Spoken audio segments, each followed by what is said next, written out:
Næsten 9 ud af 10 af alle, jeg snakker med, som gerne vil i gang med e-mail-markedsføring, kommer ikke i gang. Og det er altså de 85% her, som bare de ved godt, det er noget, de gerne vil. De ved godt, det er noget, der sådan er på deres to-do, men det bliver bare nedprioriteret igen og igen og igen. Og i den her video, der vil jeg ligesom vise præcis, hvordan du igennem 5 trin kommer til at komme i gang med e-mail markedsføring, så du faktisk får noget ud af det. I 2025, der genererede jeg over 1 million danske kroner for mine kunder. Jeg har både taget nogen fra 0 til 200.000, men også nogen fra 1 million til 5 millioner. Så e-mail, det kan virkelig noget. Og jeg har altså hjulpet dem her uden alle mulige fancy flows eller et eller andet højt annonceforbrug, og alt sammen uden at være nødt til at gå viral. Dem jeg typisk hjælper, det er nogen, der ikke engang har gang i e-mail i forvejen. De har ikke rigtig nogen følgerskare på hverken LinkedIn eller Instagram eller you name it. Det, der er fælles for dem alle sammen, det er, at de rigtig gerne vil have et stabilt flow af nye kunder. Og det er her, e-mail kommer ind i spil. Så i dag, der vil jeg vise de 5 trin, som jeg vil anbefale en nybegynder at tage, for at få den første 10k kunde i 2026. Følger du de her 5 trin, så er der god sandsynlighed for, at du vil komme til at lande den første kunde inden for de første 3 til 6 måneder, og vi snakker altså ikke kunder, der ikke er noget værd, men kunder, der er rigtig gode penge i. Jeg kommer til at vise, hvordan du tiltrækker de rigtige kunder, hvordan du sætter noget af din markedsføring på, kan man sige, autopilot, og hvordan du i sidste ende vækster din forretning. Så det her er altså også for dig, der er træt af ikke at vide, hvor den næste kunde kommer fra, og gerne vil have en stabil omsætning, uden at sælge din sjæl til en eller anden business guru. Lidt baghistorie. I sommer 2024, der boede mig og min kæreste i Spanien. Du kan se det her billede, der sidder jeg på en restaurant med hende, spiser lidt paella. Dengang, der hjalp jeg online fitness coaches gennem en meget manuel metode. Jeg hjalp dem med at få flere kunder, rigtig høj volumen, ind i IGDM, bum bum bum, hårdt på. Det var super tidskrævende, fordi at hvis jeg ikke sad og skrev til folk i DM, så kom der ingen kunder. Der kom ingen møder, og i sidste ingen kunder, og jeg var 100% provisionslønnet, så hvis der kom et salg, som jeg havde været med til at generere, jamen så fik jeg en chat af det. Det var et kæmpe pres hele tiden at have på mig, det her med, at jeg var nødt til at være på hele tiden, og det var super ustabilt. Altså i nogle måneder gik det super godt, og i andre måneder knap så godt.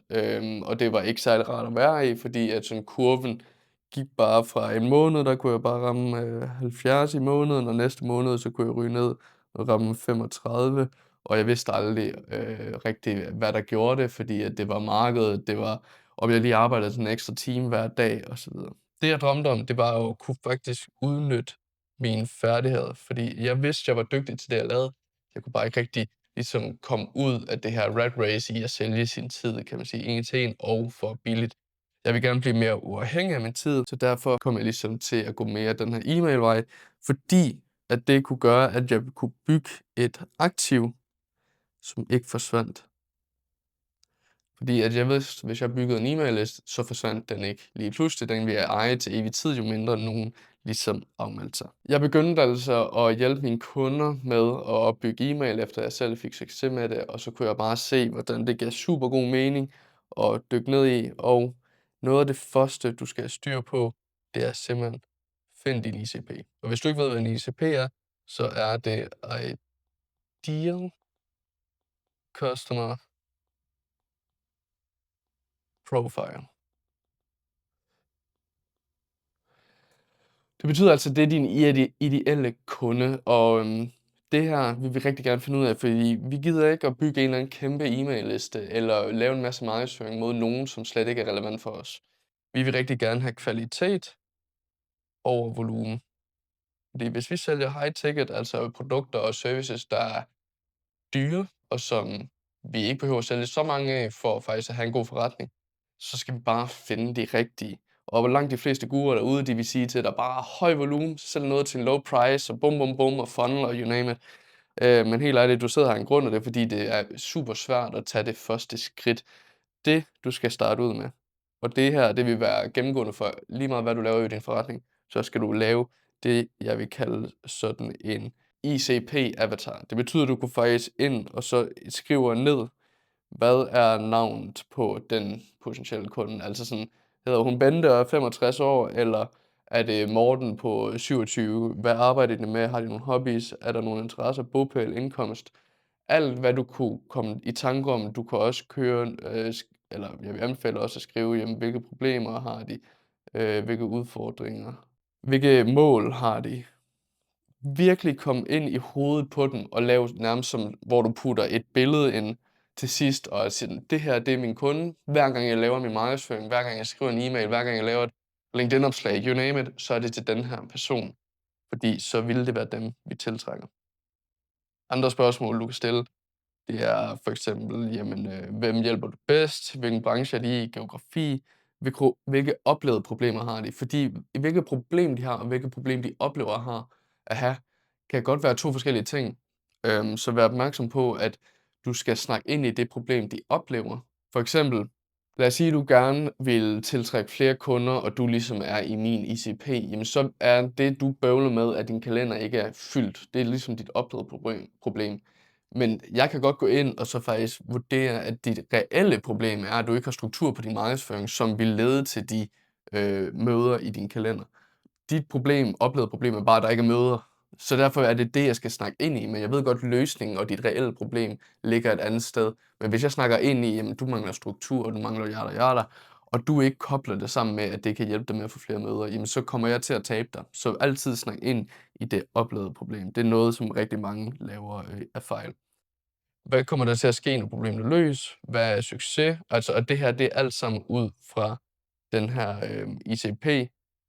Så det spørgsmål, du skal stille vedrørende din ICP. Hvilke ord bruger de? Hvornår er det, du passer ind i deres forretning?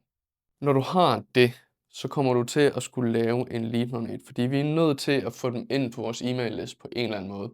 Og en lead magnet er altså en ting, vi giver gratis væk for at få deres navn og e-mail, eller måske bare e-mail.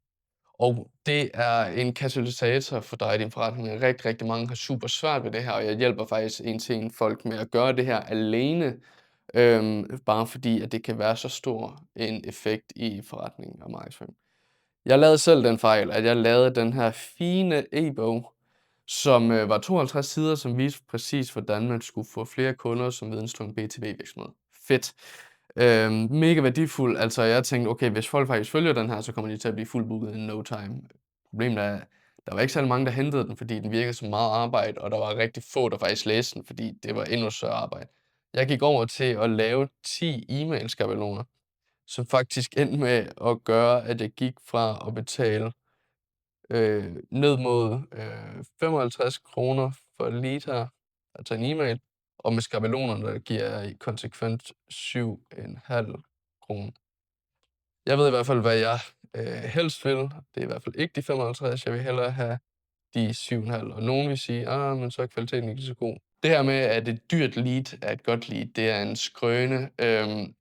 Billige leads kan være lige så gode, fordi at de faktisk rammer ind i de problemstillinger, som en målgruppe har, som blandt andet er, de ved ikke, hvad de skal skrive i de her e-mails. Kunne du tænke dig de her 10 e-mail-skabeloner, så er der link i beskrivelsen her under videoen, og der kan du hente den, det er super gratis. Men når du ligesom skal tænke på din lead magnet, for du kan jo godt se, at den her e-bog, den var alt for omfattende. Det var ikke godt. Jeg havde brugt alt for meget tid på den, og så lavede jeg de 10 e-mail-skabeloner, og alle hentede den bare, og det var super fedt. Fordi når vi skal vurdere, om en lead magnet er god, så skal vi kigge på SAGE-modellen. Så hvis vi kigger her, SAGE-modellen er, at den skal være kort, den skal være actionable, den skal være goal-oriented og easy. Kort, jamen, den skal ikke være 52 sider. Den skal være måske 10 sider med en e-mail-skabelon på hver, max.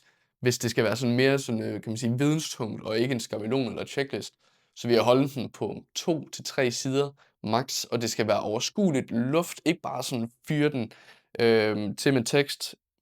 Så skal den være actionable. Den skal altså kunne bruges. For jeg gav jo de her 52 sider. Der var rigtig meget actionable der, så på en måde så var den god der, men den var i hvert fald ikke short. actionable var den goal-oriented? Ja, der hvor den fik en stor, fed minus, det var, at den virkelig var svær at bruge. Altså, man skal virkelig sætte sig ned faktisk og læse den igennem. Goal-oriented, jamen den hjalp mig med at få flere kunder i Bixen, så på den måde hjalp den med det mål, som jeg i sidste ende hjælper med, men den fejlede, kan man sige, fuldstændig. Så lavede de der 10 skabeloner, den var kort, den var actionable, de kunne bruge den, copy-paste den ind i deres eget flow, igen link i beskrivelsen. Goal-oriented, jamen de vil gerne i gang med e-mail, har svært ved at finde ud af, hvad de skal skrive, løser ligesom det problem med det samme, og mega nem at bruge, fordi det var skabeloner. Og du kan lave en lead magnet og tænke, den er mega fed, ligesom jeg gjorde med den her e-bog. Og så i sidste ende kan det være, at folk bare ikke synes, den er god. Så det, jeg vil rigtig anbefale at gøre, som sådan en lille bonus-ting til lead magnet her, det er at teste 3 idéer af organisk. Så det betyder, at du skriver til folk, som er i din ICP, og siger sådan, hey, jeg overvejer, eller jeg har de her 3 ting, jeg vil gerne give en gratis gave. Det kan enten være X, Y eller Z. Hvilken en, hvis du kun måtte vælge en, vil du vælge? Og så hvis du skriver ud til 100, så vil du begynde at få en fornemmelse af, okay, hvad er det faktisk, folk gerne vil have? Du kan også lave nogle posts, hvor du måske lægger 2 posts op den ene uge om given lead magnet, 2 posts den anden om anden lead magnet osv. Og du kan også vælge at køre nogle annoncer. Alt det her, det er for at spare dig tid. Det sparer dig simpelthen tid, det her, fordi at du ikke behøver ligesom at lave lead magneten først. Hvis nu jeg havde testet skabelonerne mod e-bogen af først, så havde jeg sparet så meget tid på at rende og lave den her skide e-bog. Så det vil helt klart være min anbefaling at teste af først, fordi det her med at lave en lead magnet er lidt svært. Du kan også få min hjælp til at lave lead magneten her, hvor jeg faktisk går ind og laver lead magneten for dig. Vi nåede bare en snak først, og så laver jeg lead magneten, og så sender jeg den over. Vi går den igennem og retter den til. Du kan bare lige skrive en mail hernede, så skal jeg nok sende mere information omkring det. Min mail er nede i beskrivelsen også. Når vi så har vores ICP, som vi laver lead magneten ud fra, jamen så skal vi til opt-in-siden, fordi folk de skal jo kunne hente den her lead magnet, og de skal jo ligesom også komme ind i vores e-mail-liste. Så der laver man en opt-in-side, og det er overordnet set bare sådan, for eksempel så lavede jeg en for en fitnesscoach, der bare var, vil du bygge muskel, hente mine gratis træningsprogrammer, og så en knap til download nu, så kom de ind, så kom der sådan en pop-up, hvor det var sådan, hey, udfyld navn og mail, få dem tilsendt, så fik den tilsendt på mail. Det er en opt-in-side. Og det der er det her, til at starte med, simpelt er bedre end avanceret. Fordi du kan sagtens lave en mega lang og lækker opt-in-side og bruge en masse tid og energi på det. Men jeg tester altid begge dele af, og jeg kan fortælle dig, i langt de fleste tilfælde er der ikke rigtig forskel på, hvor stor, kan man sige, opt-in rate, altså hvor mange der opter ind i den ene og opter ind i den anden, henter lead magneterne. Om den er lang og avanceret eller mega simpel. Den her, den så sådan her ud, den her landingsside. Der var ikke noget andet. Den konverterer stadigvæk til den dag i dag, med et sted mellem 48 og 48,5%. Og vi kan altså bare lige prøve at kigge her. Det er ikke fordi, at det er små datasæt, vi kører med her. Der har været over 6.500 inden og runde den her side, og du kan se, de er mega simple, og lige nu er der et billede her. Men de er mega simple. Det var bare for én kunde. Der er sådan en anden kunde, der kører vi mellem 48% og 46, kan man sige, en halv procent. Og der har vi over 9.000 besøgende på de her sider, og de er bare simple. Du kan se her, bum, der står ikke meget. Der er bare en knap, et billede til, hey, hent den her gratis ting, og det rykker bare. Det der er en lifehack, det er, at når nogen så har ligesom hentet din lead magnet og blevet et lead, du har fået deres e-mail, de har modtaget den her lead magnet, så når de så har givet det igennem den her side her, så er der rigtig mange, der ikke fører dem ind til nogen takkeside. De siger bare sådan, så kommer der bare sådan en besked, og sådan, hey, den kommer i din indbakke, hej. Vi vil rigtig gerne bruge den opmærksomhed, vi lige har skaffet. Altså, der er lige nogen, der har hentet vores lead magnet, fordi de gerne vil have løst det problem, som lead magnet løser, som i sidste ende er noget, som vi hjælper med at løse. Så lad os nu bruge tiden til at lave en takkeside, de kommer ind på bagefter, som faktisk siger noget, eller tusind tak for at hente lead magnet, se videoen og forstå, og så et andet oplevet problem, det kan være det næste problem, som vi oplever. Have en video her med dig, der snakker på 1,5 minut om et eller andet problem, som de oplever. Bare at give lige sådan, hey, jeg hjælper X med Y gennem Z. Jeg har hjulpet så mange med det her, og de har opnået de her resultater, og den her lead magnet, du lige har hentet, den vil hjælpe dig med X, Y og Z. Hvis du kunne tænke dig at høre mere om hvordan jeg hjælper dem her, jamen så har jeg du kan enten henvise dem ind til en kan man sige, en video, et offerdokument eller en mulighed for bare at, booke en snak med dig. Det kan være usandsynligt, at de lige booker en snak med dig, men det kan være, at de på en eller anden måde kan tage et næste skridt. Fordi du har nemlig skaffet den her trafik ind på din lead magnet, så vi kan lige så godt udnytte den, og det er noget, som langt de færreste de gør. Jeg har en kunde, hvor vi vitterligt får halvdelen af vores møder i kalenderen, fordi at de henter lead magneten, og så ryger de direkte ned og booker en snak. Og den anden halvdel, der booker igennem e-mailflowet efterfølgende. Havde vi ikke haft den her redirect til en takkeside, hvor de har mulighed for at ligesom udfylde en kontakt for mig, jamen så havde vi potentielt, nok ikke helt, men potentielt mistet halvdelen af de møder, vi får i bogen. Og det havde været træls. Næste step, det er bare, skriv 3 e-mails. Fordi nu har vi ICP'en, vi har lead-magneten, og vi har en måde, hvorpå de kan komme ind og hente lead-magneten, og kommer videre til en takkeside. Så skal de jo have nogle e-mails efterfølgende. Og start med 3.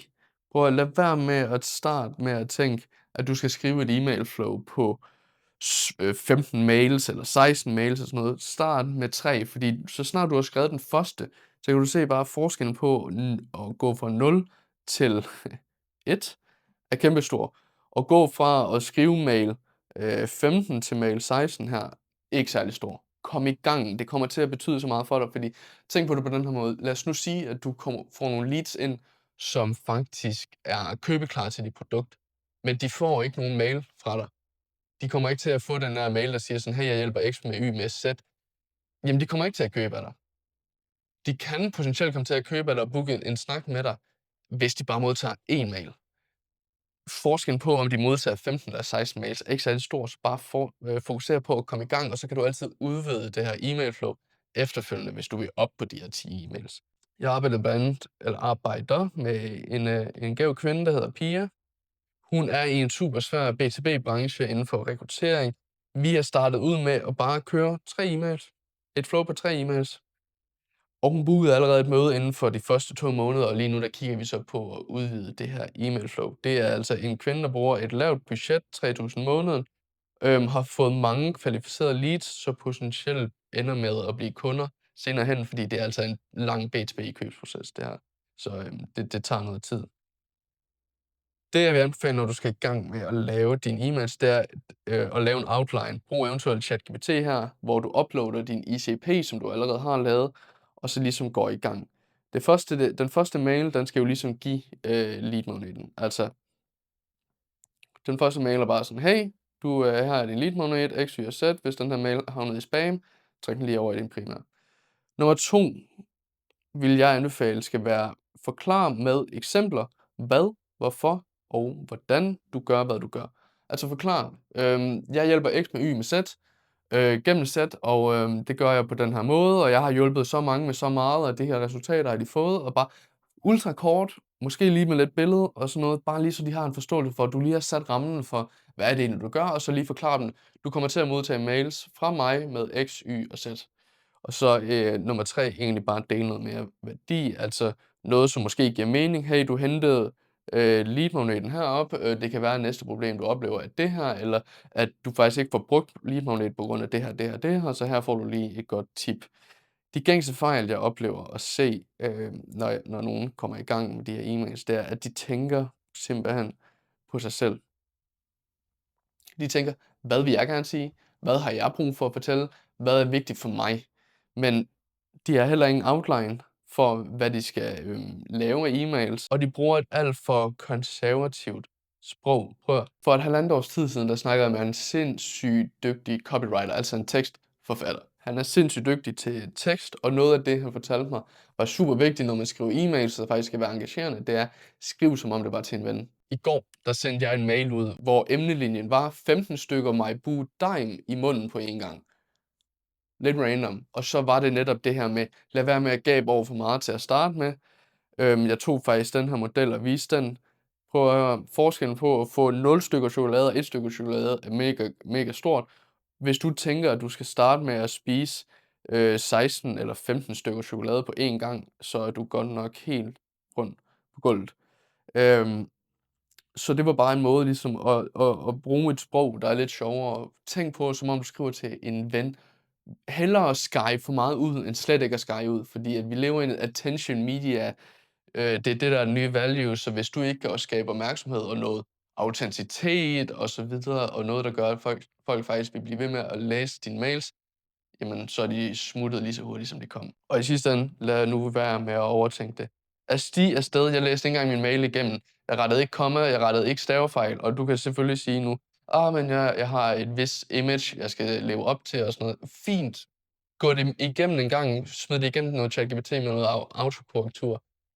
Men lad nu være med at tænke for meget over, at den her mail nu er perfekt, fordi at det handler om at komme i gang, og så perfektionere bagefter. Autenticitet er den nye valuta. Så vær autentisk. Folk elsker det. Step 5 og det sidste step her, som er ultra vigtigt, det er at skabe noget trafik. For prøv at høre, det er super ærgerligt at have den bedste lead magnet, der findes, det bedste e-mail flow, der findes og sådan noget, hvis vi ikke får noget trafik og nogle e-mails ind. Så vi har ligesom den der opt-in-side, som ligesom er indgangen til vores univers. Men hvis vi ikke får nogen besøgende ind på den her opt-in-side, og så en anden del faktisk bliver til leads, jamen, så det er jo fuldstændig ligegyldigt det hele. Der er lidt forskellige måder at skabe trafik, og jeg vil gennemgå det her. For eksempel så er der organisk. Og hvis du ikke ved, hvad organisk er, jamen så er det for eksempel at poste på de sociale medier. Det kan være LinkedIn, Instagram, Facebook, Pinterest, YouTube, Spotify, you name it. Det kan være word of mouth. Det kan også være en anden form for long form content, eller fysisk netværk, eller lignende, hvor du ligesom mødes med nogen. Og der vil du ligesom kunne sige, hey, jeg har den her gratis ting og sager, lave nogle posts på de sociale medier. Når du møder med nogen, så vil det lige være sådan, hey, jeg har et visitkort der, kan du forresten hente de her 10 e-mailskabeloner. Eller i longform, ligesom sige det, ligesom jeg gjorde i den her YouTube-video til at starte med. Jeg har de her 10 e-mailskabeloner, nede i beskrivelsen står der et link, hvor du så kan hente dem. Det er også en måde at gøre det på. Eller hvis jeg mødes med nogen ellers. Så er der en anden måde, som er gennem betalt markedsføring, og det kan være, at du er klar til det nu, det kan være, at du ikke er.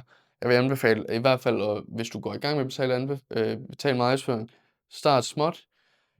Læg et budget, altså et dagligt budget, for eksempel hvis det er på Meta, på you name it. Noget, hvorpå du kan køre i 3, 4, 5, 6 måneder, uden ligesom at lige pludselig at slukke det, fordi nu har du ikke råd til at køre det mere. Du skal kunne gøre det i 4 til 6 måneder, vil jeg anbefale, uden at få en kunde ud af det, fordi det er højst sandsynligt så lang tid, det tager at få en kunde ud af det. Du kan både køre betalt på Google, Meta, LinkedIn. Jeg vil altid anbefale Meta, fordi den er sgu bare barmhjertig. Du kan komme i gang nemt, hurtigt. Det er ikke særlig dyrt, du betaler for at komme ud og blive set. LinkedIn kan være sindssygt tricky, og især hvis du ikke har noget organisk tilstedeværelse at bruge. Også, og Google afhænger af, hvilken branche du er. Hvis du er en branche, hvor når folk har brug for dig, og de faktisk ved det, er klar over det, så søger de efter dig. Og så vil det være en fin idé at køre på noget Google der. Jeg vil anbefale i forhold til organisk og betalt at køre både og ikke enten eller. Altså hvis du har mulighed for det, kør en masse organisk, YouTube, LinkedIn, vælg en shortform platform til at starte med, og kør på den. Personligt så bruger jeg rigtig meget tid på LinkedIn, en gang brugte jeg det på Instagram, men start med at vælge en shortform. Det går an på, hvad din målgruppe og din ICP er, og om det for eksempel, jeg vil anbefale altid enten LinkedIn eller Instagram, og så begynd at blive aktiv der. Når du har gjort det, og begynder at få kunder med det, du får e-mails ind og så videre, så vil jeg vælge en betalt kanal og starte småt. Det gør jeg selv, det gør mine kunder, og det fungerer bare super godt, fordi så putter man ligesom lige lidt strøm til systemet, fordi at, jamen, så kan det faktisk køre lidt automatisk. Vi er ikke afhængige af, at vi hele tiden kører en masse organisk. Til sidst, der vil jeg køre noget longform ligesom til at putte ind i det her e-mail flow, så vi kan få dem igennem vores univers og få noget helt optimalt set noget YouTube, hvor at du ligesom kan skrive nogle mails, der henviser ind til YouTube, hvis de er mere interesseret. Fordi at der er en tommelfingerregel, der hedder, at en person skal bruge 7 timer sammen med os, før at de faktisk, kan man sige, er købeklar. Om det er lige præcis 7 timer, om der overhovedet er hold i det, det ved jeg ikke, men tanken er ret god, at folk skal bruge noget mere tid sammen med os. Jeg har også en podcast, hvor jeg har 50 episoders podcast, og jeg lover dig for, at hvis nogen har lyttet til alle 50, så har de brugt omkring 50-75 timer sammen med mig. Så tror jeg altså, de ved at være klar. Så lige for at gå det igennem igen, start med find din ICP.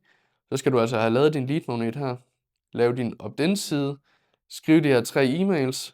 Skab noget trafik. Så er du i gang. Gør det småt til at starte med. Hellere bare få det i gang igen. Og gå fra 0 til 1 e-mail subscriber. Kontra at gå fra 15 til 16 e-mail subscribers. Gør ingen forskel. Det, der gør en forskel, det er at komme i gang. Og jeg lover dig for, at du kommer altid til at takke dig selv for, når du om 12 måneder sidder med en e-mail-liste på 1000 mennesker, at du gjorde det, for det her aktivt, det er noget, der aldrig nogensinde kommer til at blive taget fra dig.